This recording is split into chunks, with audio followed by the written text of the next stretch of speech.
Not Quite Meant to Be by Genevieve Croeser, narrated by Rosalie Fox. Prologue. Colton. The sunset carelessly flung its colors across the sky, much like my baby sister Madeline used to do when she got hold of Mom's art supply box. At the lofty age of 6, she was no longer a baby, however, and considered herself quite the little artist. The empty spot beside me on the picnic blanket sucked all the beauty from the sunset. Bernadette was over an hour late, and it looked increasingly likely that our romantic sunset date was going to end, just as the previous two had done, with me dejectedly lugging our picnic supplies back up to the house and leaving it to the twins and Maddie to gobble up the evidence of my failing relationship. Bernadette and I had been dating for 2 years. I had been trying to celebrate our anniversary for 3 consecutive weekends now, but she always had an excuse the following day as to why she hadn't shown up. Something was happening, and I promised myself I would find out what. We had met at the start of middle school when her parents had moved to Texas from France. Their family ran the town's bakery. The twins and I were weekly regulars, bursting through the doors as soon as school let out on a Friday afternoon to squander our pocket money on pastries that melted in your mouth like butter. Bernadette was always there with a shy smile and a quiet hello, but I never paid her much mind in those days. She was just another girl. This state of affairs continued until our sophomore year's annual school play. I had made, and lost, a silly bet with Ethan, which meant I had to audition for the role of the prince in Beauty and the Beast. I got the blasted part. I blame it on my parents' remarkable ability to produce handsome sons, and Bernadette was cast as Belle.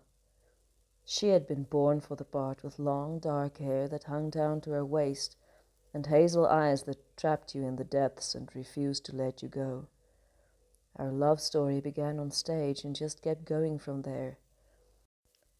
I now had a completely different reason to frequent the Desjardins bakery, sometimes as often as 3 times a week. When Bernadette smiled at me, I smiled back, turning on the charm as much as I could. I was a newcomer to the business of dating back then, and my attempts at flattery were often scoffed at by Diego, who had been born with the ability to sweep the female population's feet right from under them. There was something about the diminutive Mexican's dark eyes and his tendency to resort to Spanish exclamations of delight or disgust that drew the girls of our tiny town to him like a herd of horses to a patch of green grass. If it hadn't been for him, Bernadette and I would probably still be exchanging shy glances over her father's counter to this day. Diego knew I would never work up the courage to ask her out on my own, so one day he walked up to me and stuffed a pile of flashcards into my hand, looking rather pleased with himself. "I already have crib notes for the 3rd period's math test, but thanks for the top-up," I teased, stuffing the cards into my pocket. "They are for your girlfriend, bubblegum brain." He followed this already unflattering remark with a stream of Spanish which I couldn't keep up with. Under the circumstances, I reckon it was for the best.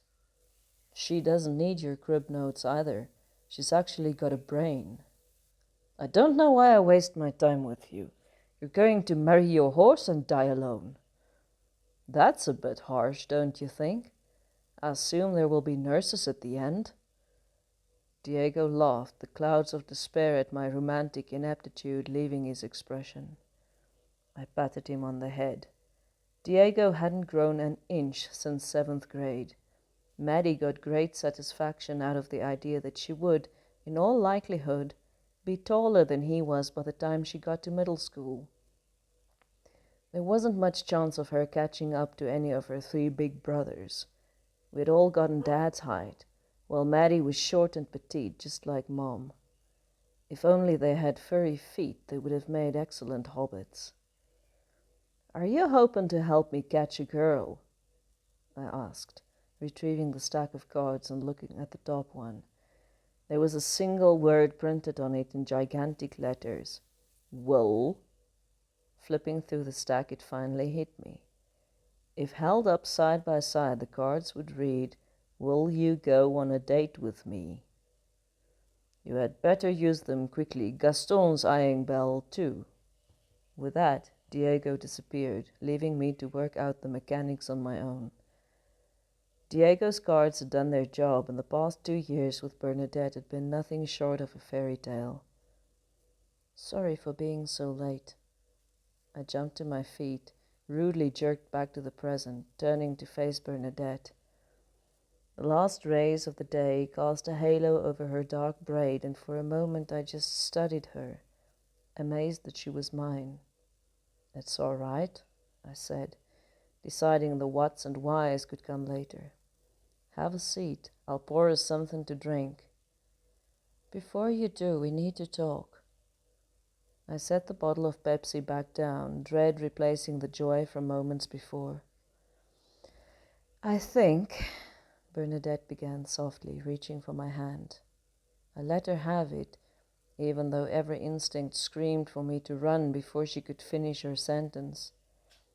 "I think our story has come to an end." I stood, my hand still in Bernadette's, trying to make sense of her words. "Why do you feel that way?" I was amazed at how calm and unaffected my voice sounded. The rest of me felt as if I had just been punched in the stomach by someone with watermelon-sized fists. Bernadette flipped her braid back over her shoulder with her free hand. "Where do you think this is going, mon amour?" I knew this could not end well, no matter what I said, so I decided I might as well be honest. "I guess I always thought we'd get married eventually." I trailed off because the look Bernadette gave me said she thought I had the brain capacity of a goldfish. "That's where our problem lies," she said, pulling her hand from mine to gesture emphatically. "You're thinking commitment, marriage, and babies. I don't want that. I want to be free to do my own thing, to date whomever I want without disappointing someone." "Are you saying you'd like to see other people?" My brain felt as though it had just been shoved through a blender. "I'm saying that I already am. He understands me. We have no expectations of each other." "Why only tell me now?" "I was hoping you'd realize we are young.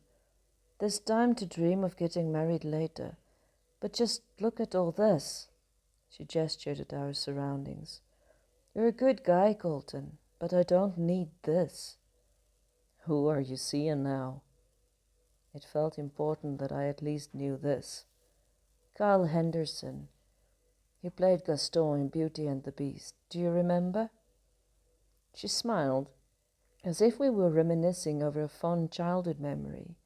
I stared in disbelief, unable to form words. "One more thing before I go," Bernadette said, her expression serious once again. "Remember, Colton, the good guy never gets the girl. Life isn't a fairy tale." With that, she spun on her heel and walked away. She didn't even give the burning pages of our fairy tale a final glance. There are moments in everyone's lives that define them.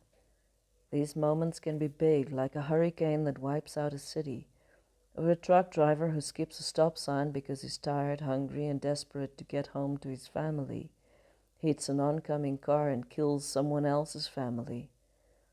But more often than not, these moments are so small you don't even think they impacted you at all.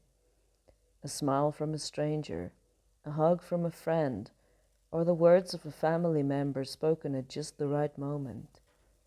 Bernadette's parting words would turn out to be such a moment for me, although I'm not sure the change they brought about was a positive one. At any rate, I wasn't thinking about lifestyle changes as I walked home. My only concern was for how I would explain this to Mom. She had a built-in upset detector when it came to us kids. It flashed red even when we were miles from home. I didn't want to talk to her, or to anyone else for that matter, but I feared it was inevitable. "What's the matter, darling?" Mom appeared in the kitchen doorway, drying her hands on her jeans, a frown creasing her forehead. I kicked the door shut with the toe of my boot and kept walking, hoping she'd get the message and leave me alone. "Colton Johnson, I'm talking to you." The warning note in her voice left me no choice but to turn back. "I'm sorry, Mom," I said softly, studying the tips of my boots. "I just had a really terrible day." She reached up to squeeze my shoulder, her expression softening. "You know where I am if you want to talk about it." She turned to head back into the kitchen, then spun back around, apparently having thought of something. "Come with me." She was through the back door before I could ask where we were going, so I followed, curiosity having gotten the better of me. Mom headed straight for the gardening shed. I knew it held nothing except firewood and a pile of old broken bikes that Dad insisted we mustn't throw away because their parts could be used again. I reached Mom just as she opened the shed's door and gestured to the pile of logs, an axe leaning against them. I raised a questioning eyebrow. We weren't even halfway through summer. Surely chopping wood for the fireplace could wait. "You've clearly got something on your mind. Splitting logs is a good way to clear your head. It's much more effective than snapping off other people's heads at any rate." She patted my shoulder and walked out, her mission accomplished. I picked up the axe, figuring it was worth a shot. The first log split with a satisfying crack, and soon I was so absorbed in my task I was no longer thinking about Bernadette. By the time the entire pile had been chopped up, my arms were aching and my shirt was plastered to my back with sweat, but I no longer felt as if the world had been yanked from under my feet. I gave Mom a quick hug in passing as I headed for the shower. As usual, she had known exactly what I needed. As I lay chasing sleep later that night, Bernadette's parting words echoed in my head. Perhaps she was right, and I needed a lifestyle change. After all, the good guy never gets the girl.